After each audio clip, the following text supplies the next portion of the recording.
In the years that led up to the release of the Final Fantasy VII Remake, there was a lot of trepidation about what the final product would be like. But sitting here now, it's hard to say that it could be considered anything other than a roaring success. Final Fantasy VII Remake stands as one of the best reviewed PlayStation 4 games in the last 12 months. It became the fastest selling PlayStation 4 exclusive in history, a record it stole from the critically acclaimed God of War, and even though praise hasn't been unanimous amongst the fan base, it has stood up pretty well. The main point of division, though, has often been the ending sequence. For many, it was just too different, and it will no doubt remain a contentious topic for years to come as the Final Fantasy VII Remake expands from its now established base.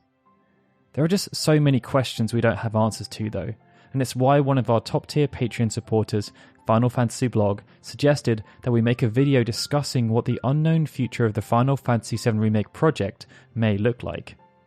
And the best place to start in that regard is the next major installment, and thanks to the release of the Final Fantasy VII Remake Ultimania guidebook and other interviews that have been conducted with the development team, we do have at least an indication about what's next.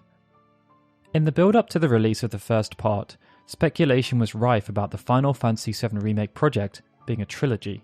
And this would have no doubt stemmed from comments Yoshinori Kitase, the game's producer, made back in 2016 when speaking with Game Informer. In a wide-ranging interview, Kitase attempted to address fears that had arisen after they had revealed the Final Fantasy VII Remake would be released as a multi-part series, and he did this by comparing it to the Final Fantasy XIII trilogy. He noted, "With regards to the current HD capacity and volume, the idea is that we wouldn't be able to encompass it all in just one installment.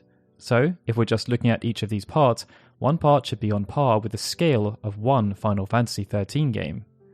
What's interesting is that in his next response, Kitase also revealed that at the time they had an idea of how large the overarching project would be and how many parts they would need to release in order to deliver it. He said, "Yeah, we do have an idea on the project side in terms of how many installments it may consist of, but unfortunately, we can't share that at the moment.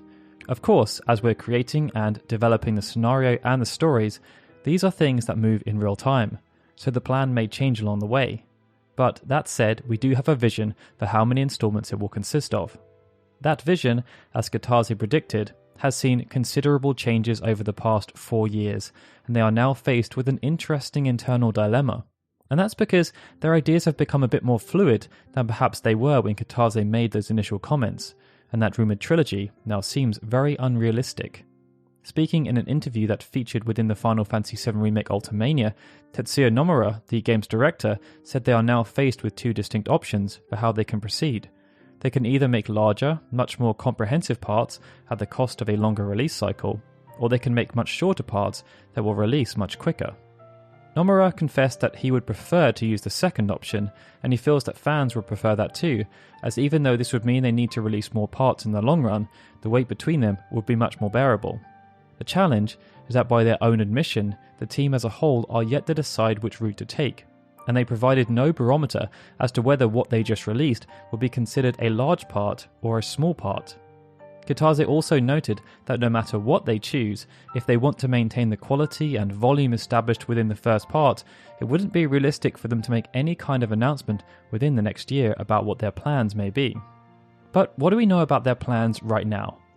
Well, there's quite a few elements to discuss in this regard, and they primarily relate to consoles and to content.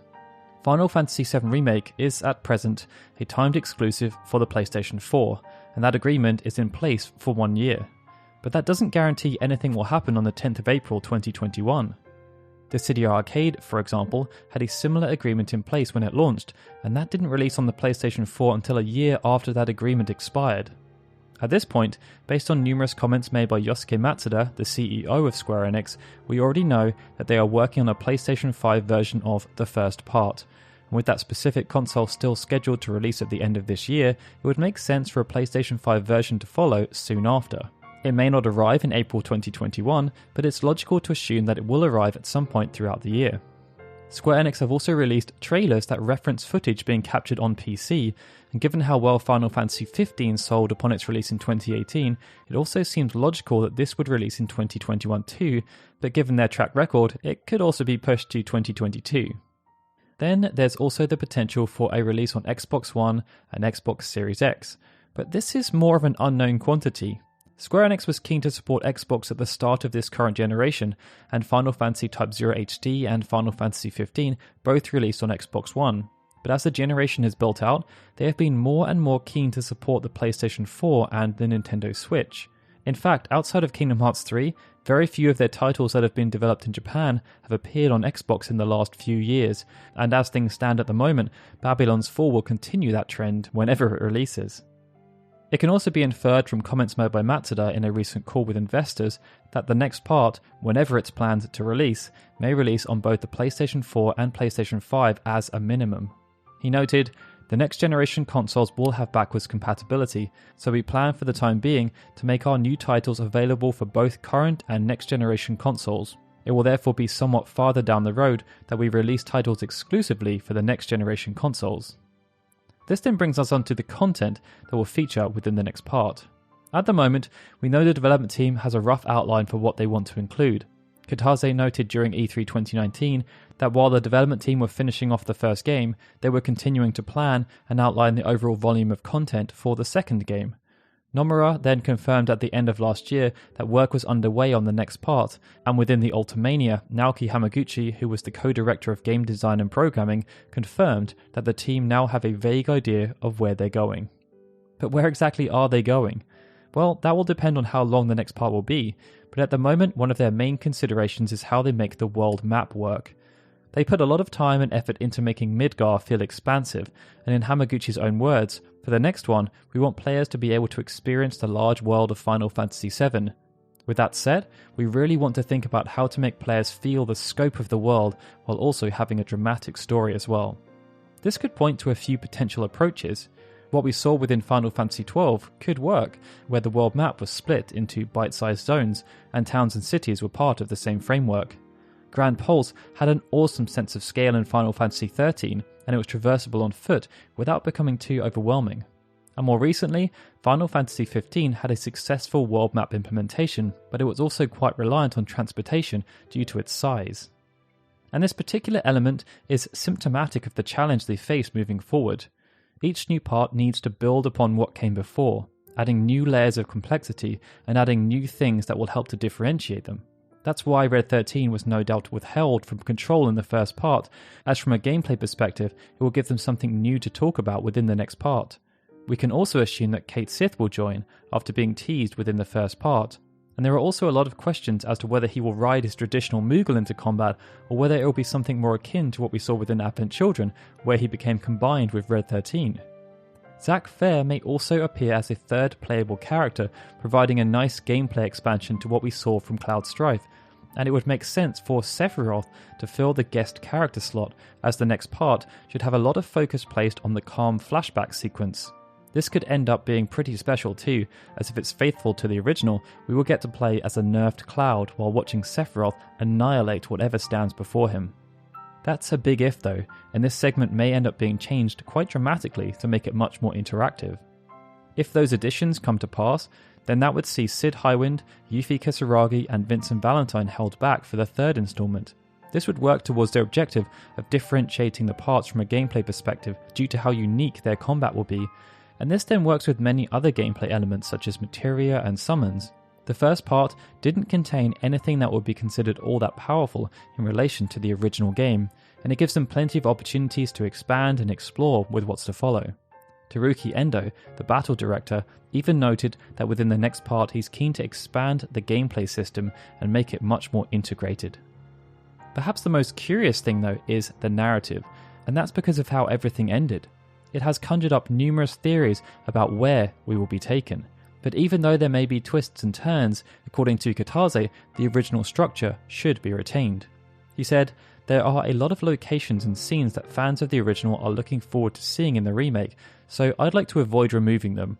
So for the following part, we have no plans of making something completely new, and we will continue with Final Fantasy VII staying Final Fantasy VII. He did, however, preface his answer by saying that he's had numerous discussions around this topic with Nomura, suggesting that there's a difference of opinion. And as the project develops, there's nothing to say that Kitase's statement will be adhered to. And we can look to another answer within the Ultimania as evidence of this.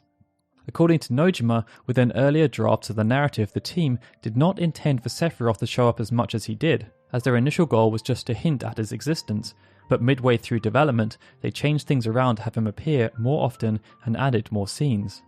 Hamaguchi then proposed that Sephiroth appear as the final boss, something that nobody in the development team had planned.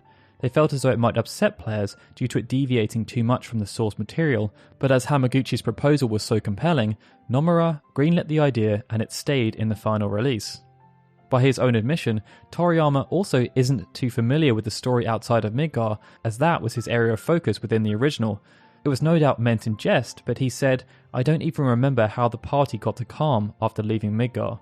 So, to try and refresh his memory, Toriyama has been watching videos online and reviewing everything to make sure that what they include within the next game exceeds what came before. Nojima has also mentioned that he wants to include areas that featured in Crisis Core, like Modeoheim. So even if Kitase says that everything will be retained, there will still be some key differences. One specific challenge in regards to the story though is how they top that dramatic conclusion of the first part. We've already fought Sephiroth and broken free from fate by defeating the Whisper Harbinger, and it's difficult to comprehend what can surpass that within the narrative we already know about. It's no doubt a challenge they will relish rising to, and it's going to make the wait unbearable. But while we wait an undisclosed amount of time, Square Enix have been planning how they can keep fans engaged, and although those plans have no doubt been impacted by the current situation, it sounds like they are quite ambitious. Shortly after the Final Fantasy 30th anniversary opening ceremony, Kitase was interviewed by Famitsu, and one of the questions they asked was, how do you plan to fill the gap between releases? Kitase responded by saying, Final Fantasy VII spreads out laterally in a compilation. There isn't a concrete plan, but since we can't put out a game in just a few months, I want to think of a way to sustain interest between releases. Kitase used Final Fantasy XV as a point of reference for how well they handled downloadable content and adaptations for smartphones. He was no doubt impressed by how well Hajime Tabata, Akira Ifuji and the rest of the team were able to keep fans engaged for almost 2 years while also fostering a real sense of community. Nomura then corroborated these thoughts from Kitase in 2018 by stating that they were considering creating something new that was akin to the compilation of old, as they believed this will help to support the Final Fantasy VII Remake as it builds out over the next few years. At the moment, it's difficult to say when anything will happen though. We are now over a month since launch, and there's not been any sniff of when the game's first patch will even arrive, let alone anything more expansive than that. And with it rumoured that Square Enix will no longer be hosting any kind of digital showcase around when E3 was meant to be, as they instead want to focus on individual properties, it's also unclear when anything will materialise. For now, all we can do is just wait and be patient. The unknown journey will continue, and we need to trust that no matter what the developers intend, it will be done for the betterment of the Final Fantasy VII Remake project. Hopefully this video has helped you to better understand where we are right now and what the future of the 7 Remake potentially looks like. If you enjoyed it, then please do consider subscribing to our channel and liking the video. For those who are interested, Lauren and I are also playing through the game on Twitch right now at Lozadar, so if you'd like to join us, there's a link in the description below. We'd also love to hear your thoughts about the future of this series and where you think it'll be going, as well as how many parts you think we'll end up getting, so please put your thoughts in the comments below. Alright guys, this is Daryl signing out. I'd like to extend a big thank you to all our Patreon and YouTube membership supporters, and of course a big thank you to everyone for watching this video. I'll see you all again soon for more Final Fantasy goodness.